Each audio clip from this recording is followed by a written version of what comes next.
ಯಣ್ ಸಂಧಿ ಅಥವಾ ಇಕೋಯಣಚಿ ಸೂತ್ರದಿಂದ ಇಕ್ ಅಕ್ಷರಗಳ ಸ್ಥಾನದಲ್ಲಿ ಎಣ್ ಅಕ್ಷರಗಳು ಹೇಗೆ ಬರುತ್ತವೆ ಅಂತ ಹಿಂದಿನ ಕ್ಲಾಸಲ್ಲಿ ನಾವು ಅರ್ಥ ಮಾಡ್ಕೊಂಡ್ವಿ.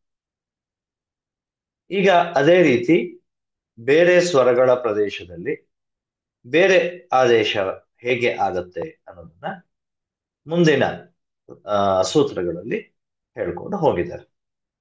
We have learned how in the place of ik the letters yend come, conditions and all that.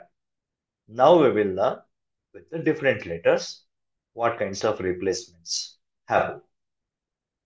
Yecho yava yavaha ಈ ಸೂತ್ರ. Yecho yava yavaha. Yechaha and ayavayavaha. There are two words. ಎರಡು ಪದಗಳು ಇವೆ, ಏಚಹ ಮತ್ತು ಅಯವಾಯಾವಹ ಅಂತ.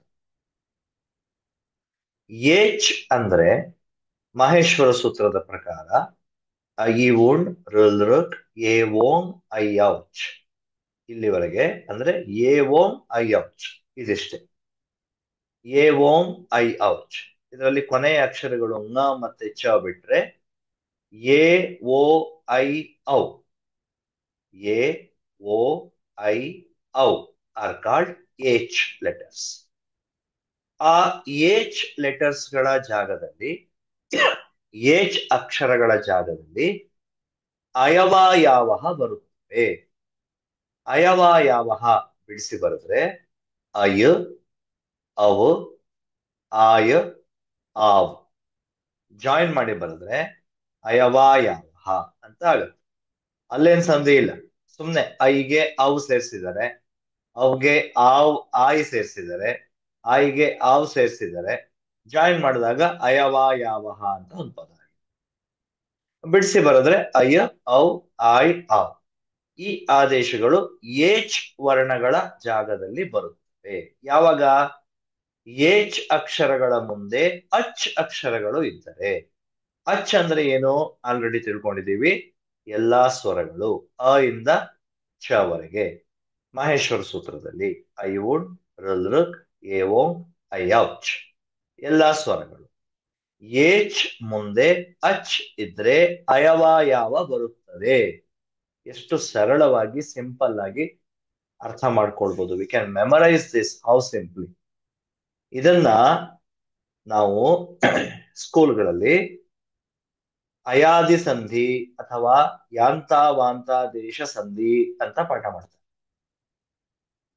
ಅಯಾದಿ ಸಂಧಿ ಅಥವಾ ಯಾಂತಾವಾಂತಾದೇಶ ಸಂಧಿ ಎಕ್ಸ್ಪ್ಲೈನ್ ಮಾಡ್ಬೇಕಾದ್ರೆ ಎ ಮುಂದೆ ಸ್ವರ ಬಂದ್ರೆ ಐ ಬರುತ್ತೆ, ಓ ಮುಂದೆ ಸ್ವರಗಳು ಬಂದ್ರೆ ಔ, ಐ ಮುಂದೆ ಸ್ವರಗಳು ಬಂದ್ರೆ ಆಯ್, ಔ ಮುಂದೆ ಸ್ವರಗಳು ಬಂದ್ರೆ ಆವ್ ಅಂತ ಇಷ್ಟುದ್ದ ಹೇಳ್ಕೊಡ್ತೀವಿ. ಅದನ್ನ ಪಾಣಿನಿಯವರು ಬರೀ ಎರಡು ಪದ ಸೇರಿಸಿದ್ರೆ ಒಂದೇ ಪದ ಆಗೋಯ್ತು, ಏಚೋ ಯವ ಯಾವಹ ಅಂತ ಸಣ್ಣ ಸೂತ್ರದ ಮೂಲಕ ಹೇಳ್ಬಿಟ್ಟು. ಏಚ್ ಅಕ್ಷರಗಳ ಮುಂದೆ ಅಚ್ ಇದ್ದರೆ ಅಯವ ಯಾವ ಬರುತ್ತದೆ, ಅದನ್ನ ಎಕ್ಸ್ಪ್ಲೈನ್ ಮಾಡಿದ್ರು ಒಂದ್ ಸೆಂಟೆನ್ಸ್ ಅಲ್ಲಿ ಮುಗಿದು. ಏಚ್ ಮುಂದೆ ಅಚ್ ಇದ್ರೆ ಅಯವ ಯಾವ ಬರುತ್ತದೆ. ಇಫ್ ಏಚ್ ಇಸ್ ಫಾಲೋಡ್ ಬೈ ಅಚ್, ಅಯವ ಯಾವ ವಿಲ್ ಕಮ್. ಈಸಿಯಾಗಿ ನೆನ್ಪಿಟ್ಕೊಳ್ಳೋಕೆ ಆಗುವ ಹಾಗೆ ಸೂತ್ರಗಳನ್ನ ಬರೆದಿದ್ದಾರೆ, ಜನರಿಗೆ ಉಪಯೋಗ ಆಗ್ಲಿ ಅಂತ. ಆದ್ರೆ ಜನರು ಅದನ್ನ ಬಿಟ್ಟು ಇಲ್ಲ ನಮ್ಗೆ ಕಷ್ಟನೇ ಬೇಕು, ಸುಲಭ ಬೇಡ, ಈ ತರ ಊಟ ಮಾಡೋದ್ ಬೇಡ, ಈ ತರನೇ ಊಟ ಮಾಡ್ಬೇಕು ಅಂತ ಪೀಪಲ್ ಆರ್ ಥಿಂಕಿಂಗ್. ಅದಕ್ಕೆ ಎಲ್ಲಾ ಕಷ್ಟ ಮಾಡಿ ಟೆಕ್ಸ್ಟ್ ಬುಕ್ ಅಲ್ಲಿ, ಗ್ರಾಮರ್ ಬುಕ್ ಅಲ್ಲಿ ಇಷ್ಟಿಷ್ಟು ಉದ್ದ ಡೆಫಿನೇಷನ್. ಯಾವುದೇ ಭಾಷೆ ತಗೊಳ್ಳಿ, ಕನ್ನಡದಲ್ಲೂ ಇದೆ ಸಂಧಿ, ಸಂಸ್ಕೃತದಲ್ಲೂ ಇದೆ ಸಂಧಿ, ಹಿಂದಿಲೂ ಇದೆ ಸಂಧಿ. ಅಯಾದಿ ಸಂಧಿ ಇಲ್ಲದೆ ಇರ್ಬೋದು ಕೆಲವು ಪ್ರದೇಶಗಳಲ್ಲಿ, ಇದೆ ಇದೆ ಎಲ್ಲಾ ಭಾಷೆಯಲ್ಲೂ ಇದೆ.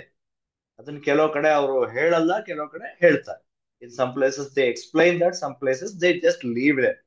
But in all the languages these sandhis are there because Samskrita words are there in every language. ಕನ್ನಡದಲ್ಲೂ ಇದೆ, ಹಿಂದಿಲೂ ಇದೆ. ಆದ್ರೆ ಅಲ್ಲಿ ಸಂಧಿ ಎಕ್ಸ್ಪ್ಲೇನ್ ಮಾಡುವಾಗ ಇಷ್ಟು ಉದ್ದ ಸವರ್ಣ ದೀರ್ಘ ಸಂಧಿ ಒಂದು ಪೇಜ್ ಬರಿಬೇಕು, ಒಂದು ಪ್ಯಾರಾಗ್ರಾಫ್ ಬರಿಬೇಕು. ಇಲ್ಲೇನ್ ಮಾಡಿದ್ರು ಇನ್ನೂ ತುಂಬಾ ಸರಳವಾಗಿ ಮುಂದೆ ಬರುತ್ತೆ ಅದು. ಆಲ್ರೆಡಿ ನಾವು ಹೇಳಿದೀವಿ, ಅಕಹ ಸವರ್ಣೆ ದೀರ್ಘ ಅಂತ ಸಿಂಪಲ್ ಆಗಿ ಹೇಳ್ಕೊಂಡು ಹೋಗ್ತಾರೆ, ಮುಂದೆ ಬರುತ್ತೆ.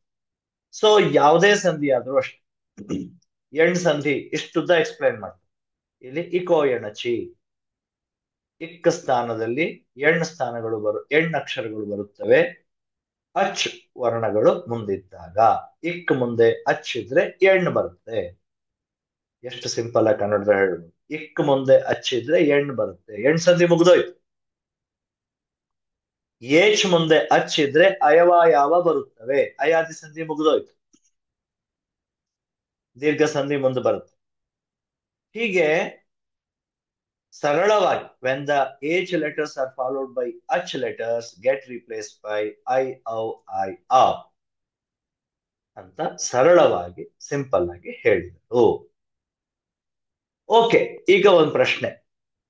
ಏಚ್ ಮುಂದೆ ಅಚ್ ವರ್ಣಗಳು ಇದ್ದಾಗ ಐ, ಔ, ಐ, ಔ ಬರುತ್ತೆ ಅಂದ್ರಲ್ಲ, ಯಾವ ಅಕ್ಷರಕ್ಕೆ ಯಾವ ಅಕ್ಷರ ಬರುತ್ತೆ ಅಂತ ಹೇಗೆ ಡಿಸೈಡ್ ಮಾಡೋದು? ಏಚ್ ಅಲ್ಲಿ 4 ಅಕ್ಷರ ಇದೆ, ಎ, ಓ, ಐ, ಔ. ಎ ಜಾಗದಲ್ಲಿ ಯಾವ್ದು ಬರುತ್ತೆ ಅಂದ್ರೆ, ಇನ್ ದ ಪ್ಲೇಸ್ ಆಫ್ ಎ ವಿಚ್ ಲೆಟರ್ ವಿ ರೈಟ್? ಐ, ಔ, ಐ ಯಾವ್ದನ್ನ ಬರಿತೀವಿ? Which replacement we do? In the place of ಐ, ಇನ್ ದ ಪ್ಲೇಸ್ ಆಫ್ ಔ, which one will be done? It is not clear in this ಸೂತ್ರ. They have just told ಕ್ರಮವಾಗಿ ಅಂತ ಹೇಳಲಿಲ್ಲ ಅವರು, ಇನ್ ದ ಆರ್ಡರ್ ಅಂತ ಹೇಳಲಿಲ್ಲ, ಸೀಕ್ವೆನ್ಸ್ ಅಂತ ಹೇಳಲಿಲ್ಲ. So then that is explain in the next ಸೂತ್ರ. ಯಥಾಸಂಖ್ಯಮನುದೇಶ ಸಮಾನಾಂ, ಯಥಾಸಂಖ್ಯಮನುದೇಶ ಸಮಾನಾಂ, ಯಥಾಸಂಖ್ಯಂ ಅನುದೇಶಃ ಸಮಾನಾಂ, ಯಥಾಸಂಖ್ಯಂ ಅನುದೇಶಃ ಸಮಾನಾಂ ಅಂತ 3 ಪದಗಳು. ಅಂದ್ರೆ ಏನು? ಹಿಂದಿನ ಸೂತ್ರದಲ್ಲಿ ಹೇಳಿರುವ ಆದೇಶವು ಸಂಖ್ಯೆಯಿಂದ ಸಮನಾಗಿರುವ ಸಂದರ್ಭದಲ್ಲಿ, ಅಂದ್ರೆ ಯಾವುದೇ ಸಂದರ್ಭದಲ್ಲಿ, ಹಿಂದಿನ ಸೂತ್ರ ಅಂತ ನಾನು ಯಾಕೆ ಬರ್ದಿದ್ದೀನಿ ಅಂದ್ರೆ, ಇಲ್ಲಿ we are referring to the previous ಸೂತ್ರ. ಯಾವುದೇ ಸಂದರ್ಭದಲ್ಲಿ ಆದೇಶ ಹೇಳಿದಾಗ ಈ ಅಕ್ಷರಗಳಿಗೆ ಈ ಅಕ್ಷರಗಳು ರೀಪ್ಲೇಸ್ ಆಗ್ತವೆ ಅಂತ ಆದೇಶ ಹೇಳಿದಾಗ, ಸಂಖ್ಯೆ ಸಮನಾಗಿದ್ರೆ, number, if the number is equal. Example ಏನು? ಎ, ಐ, ಓ, ಔ, there are 4 letters. Replacement is I, ಔ, ಔ. They are also 4. Replacement ಆಗೋ ಲೆಟರ್ಸ್ ಗಳು 4, replaceable letters are also 4. ಈ ರೀತಿ ಇದ್ದಾಗ ನಾವೇನ್ ಮಾಡ್ಬೇಕು? ಸಂಖ್ಯೆಯಿಂದ ಸಮನಾಗಿರುವ ಸಂದರ್ಭದಲ್ಲಿ ಸಂಖ್ಯಾಕ್ರಮವನ್ನು ಮೀರದೆ ಬರುತ್ತವೆ, ಅಂದ್ರೆ ಅದೇ ಆರ್ಡರ್ ಅಲ್ಲಿ ಬರ್ತವೆ, ಅದೇ ಕ್ರಮ ಅಂದ್ರೆ ಆರ್ಡರ್ ಅನ್ನ ಫಾಲೋ ಮಾಡ್ತವೆ. ಅಂದ್ರೆ ಇಲ್ಲಿ 4 ಘಟಕಗಳಿರೋದ್ರಿಂದ ಆದೇಶ ಏನಾಗುತ್ತೆ? ಕ್ರಮವಾಗಿ ಎಗೆ ಅಯ, ಐಗೆ ಆಯ, ಓಗೆ ಅವು, ಔಗೆ ಆವ್. ಸೊ ಈ ರೀತಿ ಎಗೆ ಐನೇ ಬರುತ್ತೆ, ಓಗೆ ಔ ಬರುತ್ತೆ, ಐಗೆ ಆಯ್ ಬರುತ್ತೆ, ಔಗೆ ಆವು ಬರುತ್ತೆ.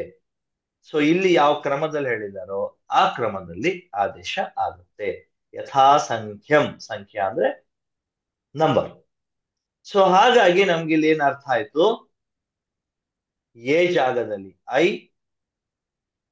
ಐ ಜಾಗದಲ್ಲಿ ಐ, ಈ ರೀತಿ replacement in the proper order we have understood. For which letter what is the replacement ಅಂತ ನಮ್ಗೆ ಅರ್ಥ ಆಯ್ತು. When the replacement is equal to the replaceable by number, the replacement happens in the sequence of the number. Here, the letters A, O, I, O get replaced by I, ಔ, ಐ, ಔ respectively. So ಕನ್ನಡದಲ್ಲಿ ಬರೆಯುವಾಗ order ನಾನು ಈ order change ಮಾಡಿದ್ದೀನಿ, ಆ order change ಮಾಡಿದ್ದೀನಿ. ಯಾಕಂದ್ರೆ ಎ ಐ ಓ ಔ ಅಂತ ಹೇಳ್ತೀವಿ. ಸೂತ್ರ ಸ್ವರಗಳಲ್ಲಿ ಹೇಳ್ಬೇಕಾದ್ರೆ ಎ ಐ ಓ ಔ ಅಂತೀವಲ್ಲ, ಆ ಆರ್ಡರ್ ಬಂದೆ. ಸೊ ಎನಿಥಿಂಗ್, ಎಗೆ ಐ, ಓಗೆ ಔ, ಐಗೆ ಐ, ಔಗೆ ಔ, ಔ. ಸೊ ಈ ರೀತಿ ರಿಪ್ಲೇಸ್ಮೆಂಟ್ ಆಗುತ್ತೆ. ಮಹೇಶ್ವರ ಸೂತ್ರದಲ್ಲಿ ಎ ಓ ಐ ಔ, ಎ ಓಂ ಐ ಔಚ್ ಅಂತ ಆ ರೀತಿ ಆರ್ಡರ್ ಅಲ್ಲಿ ಇದೆ. ಅದೇ ಆರ್ಡರ್ ಅಲ್ಲಿ ಇದನ್ನ ಕೊಟ್ಟಿದ್ದಾರೆ. ಅಂದ್ರೆ ರೆಸ್ಪೆಕ್ಟಿವ್ಲಿ ಇಟ್ ಕಮ್ಸ್, ಅಂದ್ರೆ ಅದೇ ಆರ್ಡರ್ ಅಲ್ಲಿ ಬರುತ್ತೆ. ಹಾಗೆ ಅಯಾದಿ ಸಂಧಿ ಆಗತ್ತೆ ಅಂತ ಎಕ್ಸ್ಪ್ಲೈನ್ ಮಾಡಿದ್ದಾರೆ. ಒಂದು example, I have not taken the example for the first vowel, A. I have taken the example for I vowel. So, ಎಲ್ಲದು same rule applicable. If we see this example, ನೈ ಪ್ಲಸ್ ಅಕಹ ಅಂತ word ಇದ್ರೆ, ನೈ ಅನ್ನೋ ಅಕ್ಷರದ ಕೊನೆಯಲ್ಲಿ I ಇದೆ, ಅಕಹ ಅನ್ನೋಲ್ಲಿ ಆ ಇದೆ. It means I is ಏಚ್. ಏಚ್ ನಲ್ಲಿ ಐನು ಬರುತ್ತೆ, ಎವೋಂಗ್ ಐಚ್. ಏಚ್ ಮುಂದೆ ಅಚ್ ಇದ್ರೆ, ಅಚ್ ಅಂದ್ರೆ ಓವೆಲ್, ಆ ಇಸ್ ಅ ಓವೆಲ್, ಸೊ ಆ ಇದೆ. ಎ ಮುಂದೆ ಆ ಇದೆ, ಸೊ ಅಚ್ ಇದೆ. ಐ ಮುಂದೆ ಆ ಇದೆ, ಸಾರಿ, ಐ ಮುಂದೆ ಆ ಇದೆ, ಸೊ ಏಚ್ ಮುಂದೆ ಅಚ್ ಇದೆ. ಸೊ ಆಗೇನಾಗ್ಬೇಕು, ಐ ಜಾಗದಲ್ಲಿ ರಿಪ್ಲೇಸ್ಮೆಂಟ್ ಆಗ್ಬೇಕು. ಇನ್ the place of I should come. So ನ ಜಾಗ ಐ ಹೋಯ್ತು, in that place I came and ಆ ರಿಮೈನ್ ಆಸ್ ಇಟ್ ಇಸ್. ಇವಾಗ ನಾವೇನ್ ಮಾಡ್ತೀವಿ, ನಗೆ ಐ ಸೇರಿಸ್ತೀವಿ, ನಾಯ್ ಆಯ್ತು. ಪ್ಲಸ್ ಅ ಇದೆ, ಅದನ್ನು ಸೇರಿಸ್ತೀವಿ, ನಾಯ ಆಯ್ತು. ನ we wrote as it is, it became ನಾಯಕಃ. ನೈ ಅಕಃ ನಾಯಕಃ. ಸಿಮಿಲರ್ಲಿ ಹರಯೇ, ಇದು ಏಗೆ. ವಿಷ್ಣವೇ, ದಿಸ್ ಇಸ್ ಫಾರ್ ಔ. ಪಾವಕಃ, ದಿಸ್ ಇಸ್ ಫಾರ್ ಔ. ದಿಸ್ ಇಸ್ ಫಾರ್ ವಿಷ್ಣವೇ ಇಸ್ ಫಾರ್ ಓ. ವಿಷ್ಣವೇ ಇಸ್ ಫಾರ್ ಓ ಅಂಡ್ ಪಾವಕಃ ಇಸ್ ಫಾರ್ ಔ. ಸೊ ಈ ರೀತಿ ಡಿವೈಡ್ ಮಾಡ್ಕೊಂಡು ಬಿಡಿಸ್ಕೊಂಡು ಬರ್ಕೊಂಡು ಅಭ್ಯಾಸ ಮಾಡಿದ್ರೆ we can easily understand how this ಸಂಧಿ ಹ್ಯಾಸ್ ಟೇಕನ್ ಪ್ಲೇಸ್. ಈಗ ನಾಯಕ ಅನ್ನೋ ಪದ ಎಲ್ಲಾ ಭಾಷೆಯಲ್ಲೂ ಇದೆ, ಕನ್ನಡದಲ್ಲೂ ಇದೆ, ಸಂಸ್ಕೃತದಲ್ಲೂ ಇದೆ, ಹಿಂದಿಲೂ ಇದೆ, ನಾಯಕ್ ಅಂತಾರೆ. ಸೊ ಇಲ್ಲೆಲ್ಲ ಈ ಸಂಧಿ ಆಗಿದೆ. ಇದನ್ನ ಹೇಳಬೇಕು ಅಂದ್ರೆ ಯಾಂತ ವಾಂತ ದೇಶ ಸಂಧಿ ಅಂತ ಕನ್ನಡದಲ್ಲಿ ಅಥವಾ ಸಂಸ್ಕೃತದಲ್ಲೇನೆ ಬೇರೆ ಕಡೆ ಹೇಳುವಾಗ ಯಾಂತ ವಾಂತ ದೇಶ ಸಂಧಿ ಅಂತ ಹೇಳ್ತಾರೆ. ಸೊ ಯಾಂತ ವಾಂತ ದೇಶ ಸಂಧಿ, ಆಮೇಲೆ ಅಯಾದಿ ಸಂಧಿ ಅಂತ ಉದ್ದ ಎಕ್ಸಾಂಪಲ್ಸ್ ಅನ್ನ ಕೊಟ್ಟು, ಲಾಂಗ್ ಎಕ್ಸಾಂಪಲ್ಸ್ ಅನ್ನ ಕೊಟ್ಟು, ಅಥವಾ ದೊಡ್ಡ ಸೆಂಟೆನ್ಸ್ ಗಳಲ್ಲಿ ಇದನ್ನ ಎಕ್ಸ್ಪ್ಲೇನ್ ಮಾಡುತ್ತಾರೆ. ಸೊ ಹೀಗೆ ನಾವು ಅರ್ಥ ಮಾಡ್ತೀವಿ.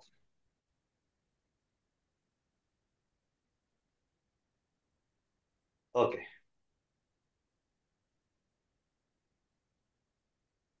ಈಗ ಅಮರಕೋಶ.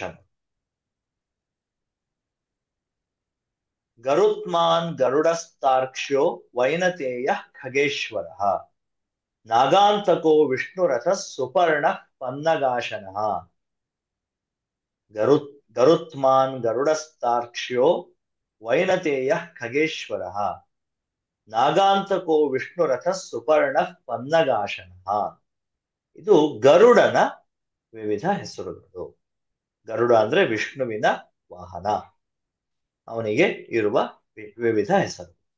ಗರುತ್ಮತ್, ಗರುಡ, ತಾರ್ಕ್ಷ್ಯ, ವೈನತೇಯ, ಖಗೇಶ್ವರ, ನಾಗಾಂತಕ, ವಿಷ್ಣುರಥ, ಸುಪರ್ಣ, ಪನ್ನಗಾಶನ. ಗರುತ್ಮತ್ ಅದೇ ಗರುತ್ಮಾನ್ ಅಂತ ಆಗುತ್ತೆ ವಿಭಕ್ತಿಯಲ್ಲಿ. ಗರುಡ, ತಾರ್ಕ್ಷ್ಯ, ವೈನತೇಯ, ಖಗೇಶ್ವರ, ನಾಗಾಂತಕ, ವಿಷ್ಣುರಥ, ಸುಪರ್ಣ, ಪನ್ನಗಾಶನ. ಇದು ಗರುಡನಿಗೆ ಇರುವ 9 ಹೆಸರುಗಳು. ನೆಕ್ಸ್ಟ್ ಸುಮಾರು ಹೆಸರುಗಳು ಶಿವನಿಗೆ. ಇಲ್ಲಿವರೆಗೆ ವಿಷ್ಣುವಿಗೆ ಸಂಬಂಧಪಟ್ಟ ಎಲ್ಲಾ ಪದಗಳನ್ನ ಲಿಸ್ಟ್ ಮಾಡ್ಕೊಂಡು ಹೋದ್ರು. ಈಗ ಶಿವನಿಂದ ಶುರು ಮಾಡಿ. ಶಂಭೂರೀಶ ಪಶುಪತಿ ಶಿವಶೂಲಿ ಮಹೇಶ್ವರ ಈಶ್ವರ ಶರ್ವ ಈಶಾನ ಶಂಕರ ಚಂದ್ರಶೇಖರ ಭೂತೇಶ ಖಂಡ ಪರಶು ಗಿರೀಶೋ ಗಿರಿಶೋ ಮೃಡ ಮೃತ್ಯುಂಜಯ ಕೃತ್ತಿವಾಸಾ ಪಿನಾಕಿ ಪ್ರಮಥಾಧಿಪ ಉಗ್ರ ಕಪರ್ದಿ ಶ್ರೀಕಂಠ ಶಿತಿಕಂಠ ಕಪಾಲಭೃತ್ ವಾಮದೇವೋ ಮಹಾದೇವೋ ವಿರೂಪಾಕ್ಷ ತ್ರಿಲೋಚನ ಕೃಶಾನುರೇತ ಸರ್ವಜ್ಞೋ ಭೂರ್ಜಟಿರ್ನೀಲಲೋಹಿತ ಹರಸ್ಮರಹರೋ ಭರ್ಗಸ್ತ್ರ್ಯಂಬಕಸ್ತ್ರಿಪುರಾಂತಕ ಗಂಗಾಧರೋಂಧಕ ರಿಪುಃ ಕ್ರತುಧ್ವಂಸಿ ವೃಷಧ್ವಜ ವ್ಯೋಮಕೇಶೋ ಭವೋ ಭೀಮಸ್ಥಾಣು ರುದ್ರ ಉಮಾಪತಿ ಅಷ್ಟಮೂರ್ತಿರಹಿರ್ಬುಧ್ನ್ಯೋ ಮಹಾಕಾಲೋ ಮಹಾನಟಃ ಶಂಭುರೀಶಃ ಪಶುಪತಿಃ ಶಿವಃ ಶೂಲಿ ಮಹೇಶ್ವರಃ ಈಶ್ವರಃ ಶರ್ವ ಈಶಾನಃ ಶಂಕರಶ್ಚಂದ್ರಶೇಖರಃ ಭೂತೇಶಃ ಕಂಡಪರಶು ಗಿರೀಶೋ ಗಿರಿಶೋ ಮೃಡಃ ಮೃತ್ಯುಂಜಯಃ ಕೃತ್ತಿವಾಸಃ ಪಿನಾಕಿ ಪ್ರಮಥಾಧಿಪಃ ಉಗ್ರಃ ಕಪರ್ದಿ ಶ್ರೀಕಂಠಃ ಶಿತಿಕಂಠಃ ಕಪಾಲಭೃತ್ ವಾಮದೇವೋ ಮಹಾದೇವೋ ವಿರೂಪಾಕ್ಷಸ್ತ್ರಿಲೋಚನಃ ಕೃಶಾನುರೇತಾಃ ಸರ್ವಜ್ಞೋ ಧೂರ್ಜತಿರ್ನೀಲಲೋಹಿತಃ ಹರಸ್ಮರಹರೋ ಭರ್ಗಸ್ತ್ರ್ಯಂಬಕಸ್ತ್ರಿಪುರಾಂತಕಃ ಗಂಗಾಧರೋಂದಕರಿಪುಃ ಕ್ರತುಧ್ವಂಸಿ ವೃಷಧ್ವಜಃ ವ್ಯೋಮಕೇಶೋ ಭವೋ ಭೀಮಸ್ಥಾಣೋ ರುದ್ರ ಉಮಾಪತಿ ಅಹಿರ್ಬುಧ್ನೋಷ್ಟಮೂರ್ತಿಶ್ಚ ಗಜಾರಿಶ್ಚ ಮಹಾನಟಃ.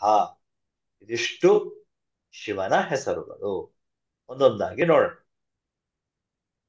ಶಂಭು ಈಶ, ಪಶುಪತಿ ಶಿವ, ಶೂಲಿನ್ ಮಹೇಶ್ವರ ಈಶ್ವರ, ಶರ್ವ ಈಶಾನ ಶಂಕರ, ಚಂದ್ರಶೇಖರ ಭೂತೇಶ, ಖಂಡಪರಶು ಗಿರೀಶ ಗಿರಿಶ, ಮೃಡ ಮೃತ್ಯುಂಜಯ, ಕೃತ್ತಿವಾಸಸ್ ಪಿನಾಕಿನ್, ಪ್ರಮಥಾಧಿಪ, ಉಗ್ರ ಕಪರ್ದಿನ್, ಶ್ರೀಕಂಠ ಶಿತಿಕಂಠ, ಕಪಾಲಭೃತ್, ವಾಮದೇವ, ವಿರೂಪಾಕ್ಷ, ತ್ರಿಲೋಚನ, ಕೃಶಾನುರೇತಸ್, ಸರ್ವಜ್ಞ, ಧೂರ್ಜಟಿ, ನೀಲಲೋಹಿತ, ಹರ ಸ್ಮರಹರ, ಭರ್ಗ, ತ್ರ್ಯಂಬಕ, ತ್ರಿಪುರಾಂತಕ, ಗಂಗಾಧರ, ಅಂಧಕರಿಪು, ಕ್ರತುಧ್ವಂಸೇನ್, ವೃಷಧ್ವಜ, ವ್ಯೋಮಕೇಶ, ಭವ, ಭೀಮ, ಸ್ಥಾಣು, ರುದ್ರ, ಉಮಾಪತಿ, ಅಷ್ಟಮೂರ್ತಿ, ಅಹಿರ್ಬುಧ್ನ, ಮಹಾಕಾಲ